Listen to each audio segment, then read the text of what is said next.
इंद्रसयवन्दियाणं तिहुवणहितमहुर्विशद्वक्काणं अन्तातीतगुणाणं नमो जिनाणं जितभवाणं। बोलिए श्री खजाराट चंद्रप्र भगवान की जय। आचार्य श्री कुंद कुंद स्वामी की जय। हम सभी बड़े सौभाग्यशाली हैं जो हमें आचार्य कुंद कुंद स्वामी का महान ग्रंथ पंचास्तिकाय अध्ययन के लिए मिल रहा है। हम सभी एक एक शब्द का उच्चारण करके एक एक शब्द का अर्थ देखते हुए इस ग्रंथ का स्वाध्याय कर रहे हैं। आज के इस वीडियो में आप दो गाथाओं का अध्ययन करेंगे, क्रमशः गाथा क्रमांक 63 और 64। ये दोनों गाथाएं बहुत इंपॉर्टेंट हैं। 63 नंबर गाथा पूर्व पक्ष के रूप में आई है, प्रश्न के रूप में आई है, और इसके बाद फिर 64 नंबर गाथा समाधान के रूप में, और आगे की गाथाएं उस प्रश्न का समाधान बताने का प्रयास कर रही हैं। जीव भोक्ता कैसे है, यह प्रकरण अब प्रारंभ हो रहा है, जो कि बहुत इंपॉर्टेंट है। चलिए प्रारंभ करते हैं। गाथा क्रमांक 63 उच्चारण। कम्मम कम्मम कुव्वदी कुव्वदी जदि जदि सो सो अप्पा अप्पा करेदि करेदि अप्पाणम अप्पाणम किह किह तस्स तस्स फलम फलम भुंजदि भुंजदि अप्पा अप्पा कम्मम च देदि देदि फलम फलम। कम्मम कम्मम कुव्वदी कम्मम कम्मम कुव्वदी जदि सो अप्पा करेदि अप्पाणम जदि सो अप्पा करेदि अप्पाणम किह तस्य फलं भुंजदि किह तस्य फलं भुंजदि अप्पा कम्मम च देदि फलम अप्पा कम्मम च देदि फलम। गाथा बहुत सरल है और इसका अर्थ भी बहुत सरल है। यहाँ पर जीव के कर्तृत्व की चर्चा हो गई। जीव किस दृष्टि से किस का करता है? जीव उपादान दृष्टि से जीव से संबंधित भावों का ही करता है, निमित्त दृष्टि से कर्म का भी करता है। अब यहाँ पर प्रकरण बताया गया कि जब उपादान दृष्टि से जीव जीव का ही करता है तो फिर भोक्ता कैसे है, तो अनुभव कैसे करता है कर्मों का? ये यहाँ पर प्रश्न बहुत अच्छा उठाया गया है। देखिएगा, कम्मम कम्मम कुव्वदी जदि जदि यदि जदि यदि, यहाँ प्रश्न किया जा रहा है यदि कम्मम कम्मम कुव्वदी, कम्मम कर्म को कुव्वदी करता है। यदि यदि कम्मम कर्म पुद्गल कम्मम कर्म को ही कुव्वदी करता है, और सो अप्पा करेदि अप्पाणम, और सो वह अप्पा आत्मा, सो अप्पा वह आत्मा अप्पाणम करेगी आत्मा को ही करेगी करता है। कर्म को ही करता है, और वह आत्मा जीव आत्मा संबंधी भावों को ही करेगी करता है। तो ये यदि समझ में आ गया। यदि ऐसा है तो यदि हमारे सामने कंडीशन है कि कर्म को ही करता है, कर्म कर्म से संबंधित ही करता है, और अप्पा आत्मा अप्पाणम आत्मा को ही, आत्मा से संबंधित भाव को ही करेदी करता है, तो किह तस् फलम भुंजति अप्पा। किह कैसे, किह कैसे, तस् फलम तस् उसके, फलम फल को, तस् यानी उसके, फलम फल को, भुंजति भोगता है, उसके फल को कैसे भोगता है? कौन? अप्पा आत्मा। अप्पा आत्मा तस् फलम उसके फल को, कर्म के फल को, किह कैसे, भुंजति भोगता है। प्रश्न आपको समझ में आ रहा होगा।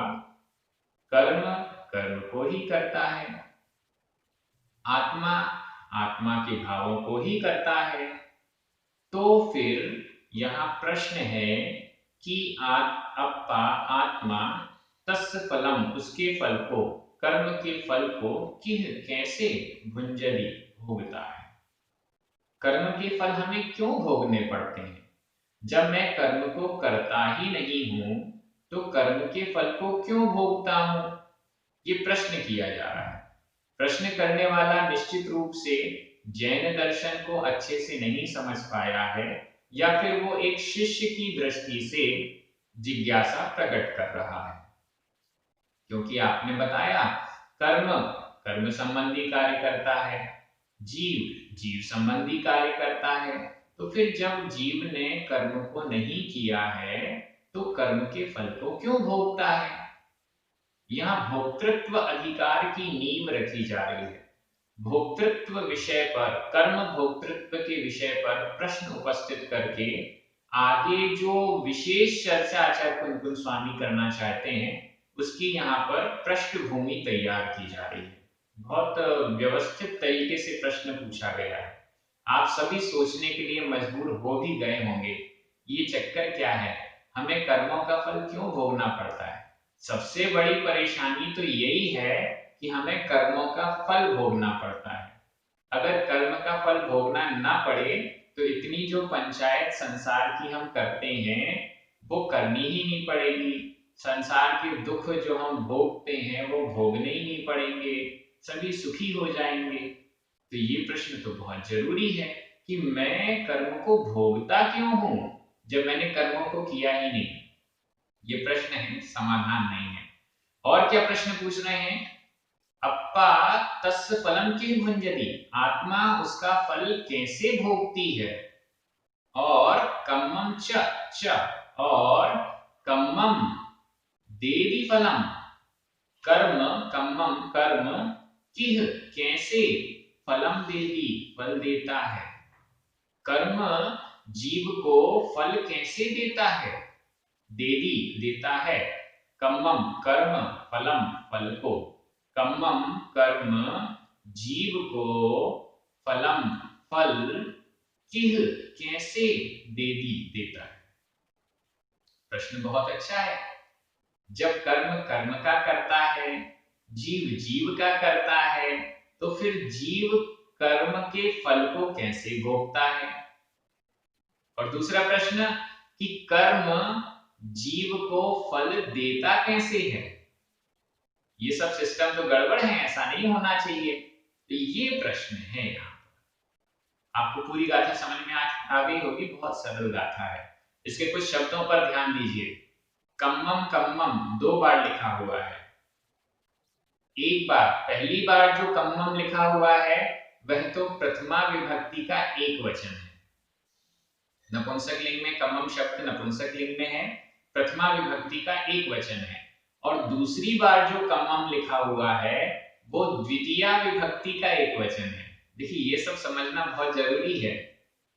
पहली बार कम्मम कर्ता के रूप में आया है और दूसरी बार कम्मम कर्म के रूप में आया है।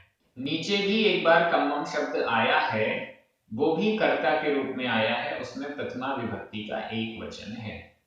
कुव्वदी, करेदी, भुंजदी, ये तीनों क्रिया रूप हैं।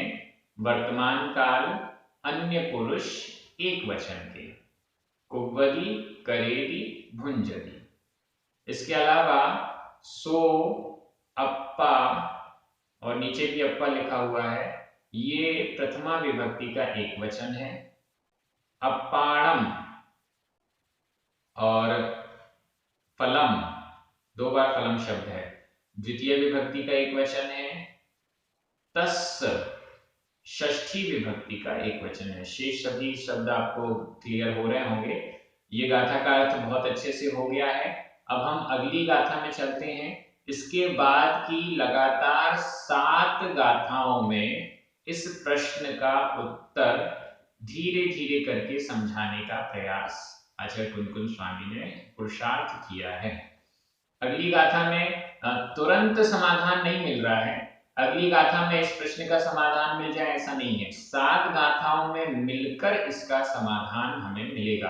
तो यहाँ पर कर्म भोक्तृत्व की, जीव कर्म को क्यों भोगता है या जीव को, संसारी जीव को कर्म क्यों भोगने पड़ते हैं, इसका उत्तर हमें 7 गाथाओं में क्रमशः धीरे धीरे मिलेगा। तो आज उसमें से पहली गाथा हम देखेंगे।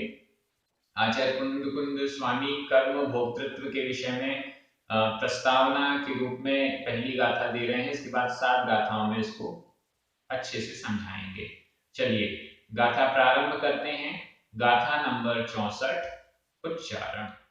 ओ गाढ़, ओ गाढ़, गाढ़, णिचिदो, णिचिदो, ओ गाढ़, गाढ़, णिचिदो, पोग्गल कायेहि, पोग्गल कायेहि, सब्बदो, सब्बदो, लोगो, लोगो, सुहमेहि, सुहमेहि, बादरेहि, बादरेहि, य, अनन्ताणन्तेहिं, अनन्ताणन्तेहिं, विविहेहि, विविहेहि,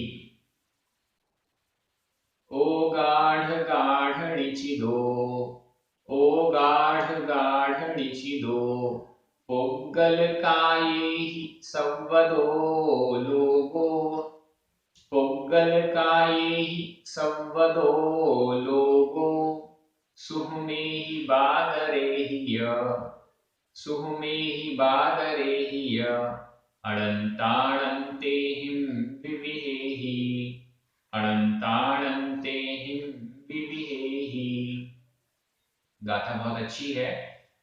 कर्म भोक्तृत्व का प्रकरण प्रारंभ हो रहा है। जीव कर्म का भोक्ता क्यों, कैसे, ये सब हम समझेंगे। सबसे पहले कर्म क्या है? कर्म पुद्गल है। पुद्गल क्या होता है इसको समझिए, फिर पुद्गल से कर्म पर आएंगे, फिर कर्म कैसे हमें फल देता है, उसको हम कैसे भोगते हैं, इन सब पर चर्चाएं आदि की गाथाओं में आचार्य कुंकुन स्वामी कर रहे हैं। पुद्गल क्या है? पुग्गल कायेहि, पुग्गल कायेहि, पुद्गल कायों के द्वारा, पुग्गल काय, पुग्गल कायेहि, पुद्गल कायों के द्वारा। यहाँ पर पुद्गल के साथ आप सभी बार बार देख रहे होंगे आचार्य कुंकुन स्वामी अधिकांश, अनेक बार पुद्गल शब्द के साथ काय शब्द का प्रयोग अनेक बार कर रहे हैं। और कई बार ऐसा भी फील हो रहा है कि जब जब वो पुद्गल शब्द के साथ काय को जोड़ रहे हैं तो वहां अणु की चर्चा ना करके स्कंध की चर्चा कर रहे हो। ऐसा भी कई बार कई गाथाओं में फील होने लगा। लेकिन कई बार उन्होंने पुद्गल काय शब्द ऐसी गाथाओं में भी यूज किया जहां उनको अणु और स्कंध दोनों कहने का तात्पर्य है। तो इस दृष्टि से हम ये मान सकते हैं कि काय शब्द आचार्य कुंकुन स्वामी को पुद्गल के साथ जोड़ने में अच्छा लग रहा है और गाथाओं को पूर्ण करने के लिए भी पुद्गल के साथ काय शब्द जोड़ दिया तो गाथा पूर्ण हो गई। ये दृष्टि भी उनकी बन रही है। इस दृष्टि से काय शब्द का हम यहाँ विशेष ध्यान नहीं दे रहे हैं। पुद्गल काय कहने से तात्पर्य पुद्गल ही ले लिया गया है, ऐसा भी समझ सकते हैं। पुद्गल कायेहि, पुद्गल काय, पुद्गल कायों के द्वारा, पुद्गल कायेहि तृतीया विभक्ति का बहुवचन है। पुद्गल कायों के द्वारा सव्वदो लोगो, सर्वलोक, सव्वदो लोगो, सर्वलोक, सब पूरा लोक, संपूर्ण लोक, ये जो 3 लोक है वो संपूर्ण लोक, ओगाढ़ गाढ़ णिचिदो, ओगाढ़ गाढ़ णिचिदो, ओगाढ़ गाढ़, ओगाढ़ अवगाढ़, गाढ़, णिचिदो निश्चित है, खचित है, भरा हुआ, निचिदो का अर्थ है भरा हुआ। कैसा बड़ा भरा हुआ? ओगाढ़ गाढ़, अवगाढ़ रूप से, एकदम हैवीली टाइट, बहुत ज्यादा, खचाखच, खचाखच बोलते ना, खचाखच भरा हुआ है। मैं वहां पर गया, इतनी भीड़ थी उस दुकान में, खचाखच भरी थी। अब खचाखच मतलब एकदम ओवर हो रही थी, जितना उसमें लोगों को होना चाहिए उससे एक्स्ट्रा लोग उसमें थे। और भी बोलते हैं लबालब, ग्लास लबालब भरी हुई है, मतलब ये हुआ कि गिलास अपनी जितना उसमें पानी या दूध आ सकता है उससे भी ओवर भरी हुई है। तो वैसे ही ओगाढ़ गाढ़ मतलब एकदम टाइटली पैक, इतने ज्यादा पुद्गल काय पूरे लोक में भरे हुए हैं कि अगर थोड़ी सी भी जगह मिले तो वो बाहर निकलने लग जाएंगे। जैसे ग्लास में अब एक भी बूंद पानी या दूध और डाल दिया तो वो ओवरफ्लो हो जाएगा। जैसे दुकान में या किसी लिफ्ट में 8 लोग आने चाहिए, 10, 12, 15 लोग आ चुके हैं। अब एक भी व्यक्ति अंदर घुसेगा तो 2-4 को बाहर निकलना पड़ेगा, तो वो कहलाता है ओगाढ़ गाढ़ निचदो। ऐसे अवगाढ़ रूप से, इतने खचित रूप से, मतलब एक भी प्रदेश लोक का ऐसा नहीं है जहां पर पुद्गल काय ना हो। इसलिए यहां पर कहा जा रहा है पुद्गल काये ही, पुद्गल कायों के द्वारा, पुद्गलों के द्वारा सब्बुदो लोगो, सर्वलोक, संपूर्ण लोक, पूरा लोक, ओगाढ़ गाढ़ निचलो, एकदम टाइटली खचित है, भरा हुआ है। निचदो भरा हुआ, ये इसका अर्थ हो गया, अच्छी टाइटली भरा हुआ है। ओगाढ़ अवगाढ़ रूप से, बहुत टाइट रूप से, कहीं कोई गुंजाइश नहीं है कि एक भी पुद्गल को एक्स्ट्रा और घुसाया जा सके, इस टाइप से वो भरा हुआ है। एक एक प्रदेश में अनंत अनंत पुद्गल, अनंतानंत पुद्गल भरे हुए हैं। ठीक है, ये ऊपर वाली लाइन आपको क्लियर हो गई। नीचे और यहाँ पुद्गल कायेहि तृतीया विभक्ति का बहुवचन है, और नीचे की लाइन में जितने भी शब्द हैं वो सब इस पुद्गल कायेहि के ही विशेषण हैं, सब में तृतीया विभक्ति का बहुवचन है। सुहमेहि, बादरेहि, अनंतानंतेहिं और विविधेहि, इन सब में तृतीय विभक्ति का बहुवचन है। मतलब कैसे पुद्गलों से भरा हुआ है? सुहमेहि, सूक्ष्म पुद्गलों से भरा हुआ है। अब यहाँ सूक्ष्म पुद्गल से तात्पर्य अणु से भी लिया जा सकता है, या ऐसे सूक्ष्म स्कंधों से भी तात्पर्य लिया जा सकता है। ऐसे स्कंध जो सूक्ष्म हैं। बादरेहि, बादरेहि, बादर, बादरों से, सूक्ष्म से, बादर से, सूक्ष्म पुद्गलों से भरा हुआ है, बादर पुद्गलों से भरा हुआ है। ऐसे सूक्ष्म पुद्गल जो कि हमारी इंद्रियों के द्वारा गोचर नहीं है, ऐसे सूक्ष्म पुद्गल स्कंधों से ये पूरा लोक भरा हुआ है। बादर स्कंध, ऐसे बादर पुद्गल स्कंध जो हमारी आंखों से या इंद्रियों से पकड़ में आते हैं, ऐसे बादर स्कंधों से ये पूरा 3 लोक अच्छे से टाइटली पैक्ड है।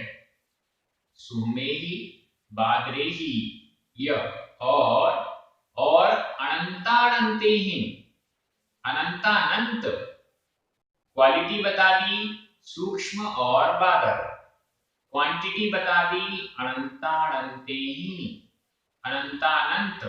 यहां संधि विच्छेद किया जा सकता है।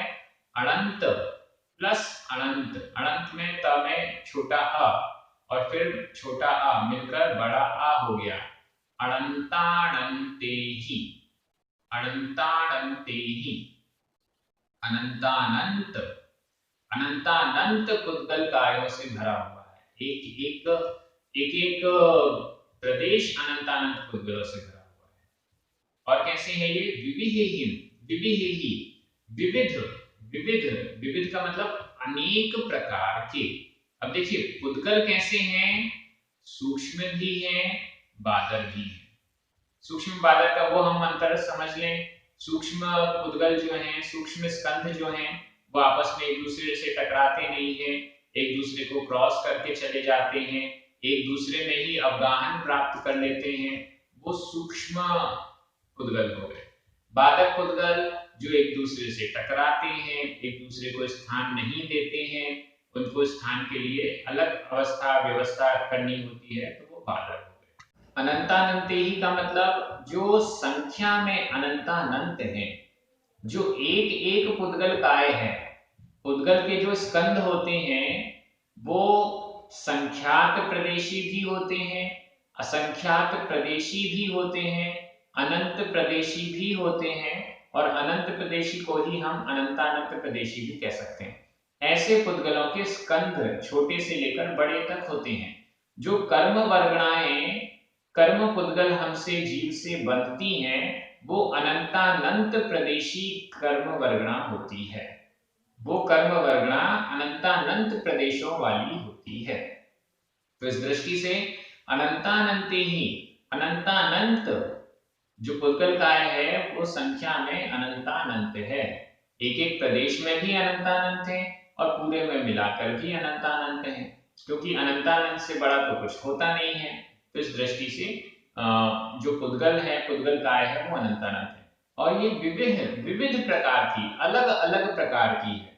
भाषा वर्गणा है, मनोवर्गणा है, आहार वर्गणा है, कर्म वर्गणा, नो कर्म वर्गणा, बहुत सारी अनेक प्रकार के कर्म पुद्गल के स्कंध, पुद्गलों के स्कंध से ये पूरा 3 लोक खचाखच भरा हुआ है, ऐसा इस गाथा में बताया गया है। आगे और भी इस विषय में बताया जाएगा। हम सभी बड़े पुण्यशाली हैं जो हमें इतना महान ग्रंथ पढ़ने को मिल रहा है।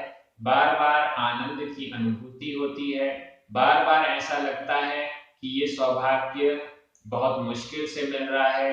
न जाने हमने कितनी बार भावना भाई होगी, तब जाकर हमें ये ग्रंथ पढ़ने को मिल रहा है और समझ में भी आ रहा है। इस गाथा का मैं एक बार फिर से हिंदी अर्थ कर रहा हूं, आपकी नजर प्राकृत शब्दों पर जाएगी।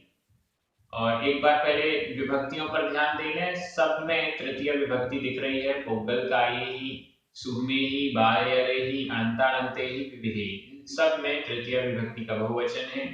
लोगो, पोगाड़गाड़, निचिदो और सबुदो, इन सब में प्रथमा विभक्ति का एक वचन है। तो इसमें विभक्तियों की खास कोई बात नहीं है। निचिदो, यह भूतकालिक कृदंत का प्रयोग है, भूतकालिक कृदंत का प्रयोग है, बाकी सब सिंपल है। मैं एक एक शब्द का अर्थ कर रहा हूं। सूक्ष्म, बादर, अनंतानंत, अनेक प्रकार के पुद्गल कायों के द्वारा लोक सब ओर से, सब पदों का अर्थ सब ओर से ऐसा भी लगाया जा सकता है। सब ओर से मतलब हर तरफ से, खचाखच भरा हुआ है। बहुत सिंपल अर्थ हो गया और आपने बहुत अच्छे से इन दोनों गाथाओं का अध्ययन किया। सभी को बहुत बहुत धन्यवाद। हमारे जो पुण्यार्जक हैं जिनके निमित्त से ये ग्रंथ YouTube पर परमानेंट हो रहा है, उनको भी बहुत बहुत धन्यवाद। जिनवाणी माता की जय।